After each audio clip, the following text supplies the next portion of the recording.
warahmatullahi wabarakatuh. Pertama-tama, perkenalkan nama saya Rizky Amalia dari kelas 23B dan dosen pengampu Bapak Andromeda Valentino Sinaga SSMPD.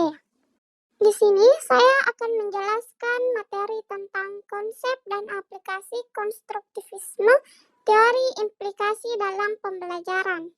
Latar belakang konsep konstruktivisme dapat ditelusuri hingga pemikiran tokoh seperti Jean Piaget dan Lev Vygotsky.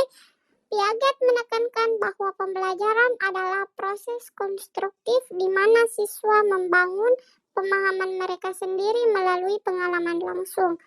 Sementara itu, Vygotsky menyoroti peran interaksi sosial dalam pembelajaran dengan fokusnya pada zona perkembangan proksimal.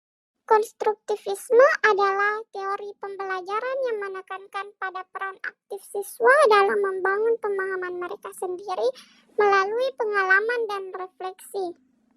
Adapun beberapa konsep utama dan aplikasi konstruktivisme dalam pembelajaran melibatkan: yang pertama, pembelajaran berpusat pada siswa. Konstruktivisme menekankan peran aktif siswa dalam proses pembelajaran. Guru berperan sebagai fasilitator atau pemandu, bukan satu-satunya sumber informasi. Yang kedua, pembelajaran berbasis pengalaman. Siswa membangun pengetahuannya melalui pengalaman langsung dan refleksi. Kegiatan praktis dan situasi nyata diintegrasikan ke dalam pembelajaran. Yang ketiga, konstruksi pengetahuan pribadi. Setiap siswa memiliki cara unik dalam memahami dunia. Konstruktivisme menekankan bahwa pengetahuan dibangun secara pribadi dan berbeda untuk setiap individu.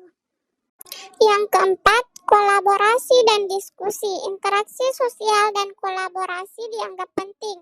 Diskusi kelompok, proyek bersama, dan aktivitas kolaboratif membantu siswa memahami perspektif orang lain dan membangun pengetahuan bersama.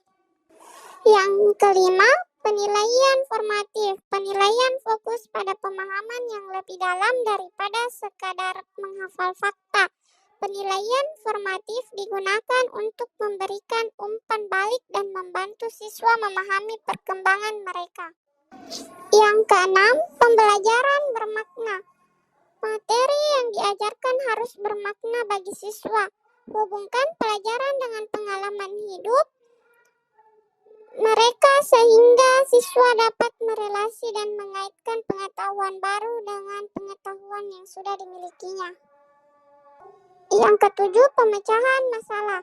Siswa diajak untuk mengembangkan kemampuan pemecahan masalah dengan mendekati situasi dan tantangan yang mereka hadapi. Yang kedelapan, adaptasi pengajaran. Guru perlu merespon kebutuhan siswa dan menyediakan bimbingan yang sesuai dengan tingkat pemahaman mereka. Dalam konteks konstruktivisme, peran pendidik berubah dari penyampai informasi menjadi seorang fasilitator pembelajaran yang mendukung siswa dalam membangun pengetahuan mereka sendiri. Adapun berikut adalah beberapa aspek perubahan peran pendidik. Yang pertama, fasilitator pembelajaran. Pendidik berfungsi sebagai fasilitator yang membantu siswa menjelajahi, merancang, dan memahami materi pelajaran, mendorong kemandirian siswa dalam mengeksplorasi konsep dan ide. Yang kedua, bimbingan personal. Memberikan bimbingan personal sesuai dengan kebutuhan dan tingkat perkembangan siswa.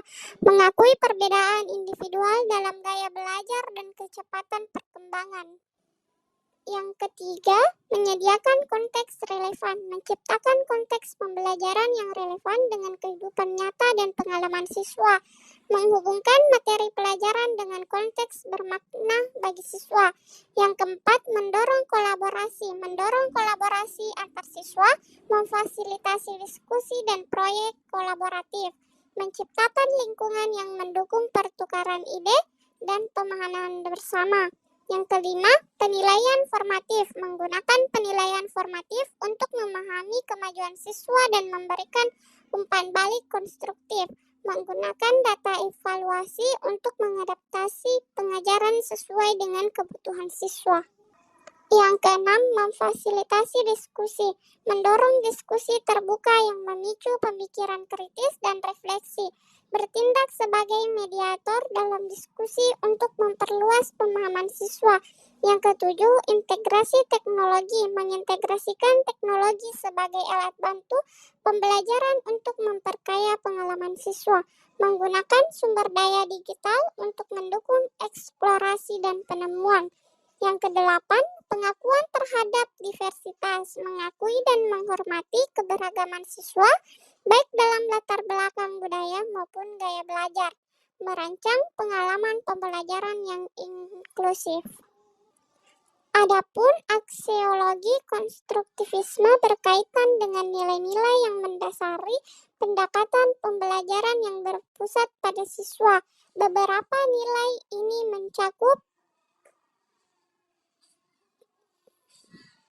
yang pertama, konstruksi pengetahuan berbasis pengalaman. Nilai konstruktivisme mengakui bahwa pengetahuan dibangun secara aktif oleh individu melalui pengalaman langsung dan interaksi dengan lingkungan. Yang kedua, keterlibatan aktif siswa. Menghargai keterlibatan aktif siswa dalam proses pembelajaran, mendorong siswa untuk bertindak sebagai pembangun pengetahuan mereka sendiri. Yang ketiga, pertimbangan individu. Memahami dan menghargai perbedaan individu dalam gaya belajar, latar belakang budaya, dan tingkat perkembangan. Menyesuaikan pendekatan pembelajaran sesuai dengan kebutuhan siswa.